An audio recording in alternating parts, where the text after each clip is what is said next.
রাজপথে নামে তখন ফেসিবাদী গোষ্ঠী শ্রমিকদেরকে পাখির মতো গুলি করে হত্যা করেছে। একই ধারাবাহিকতা প্রত্যেকটি ফ্যাক্টরি গেটে লাঠিয়াল বাহিনী মোতায়েন করে শ্রমিকদেরকে জুলুম নির্যাতন এবং স্টিমের রুলার চালানো হয়েছে।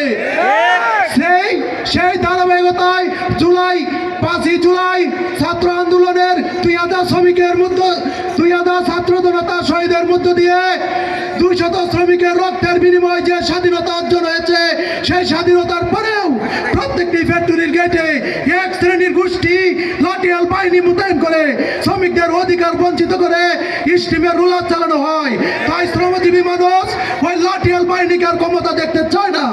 তাই শ্রমিকরা আশুলিয়ার শ্রমজীবী মানুষ বাংলাদেশ জামায়াত ইসলামীকে ক্ষমতায় দেখতে চায়।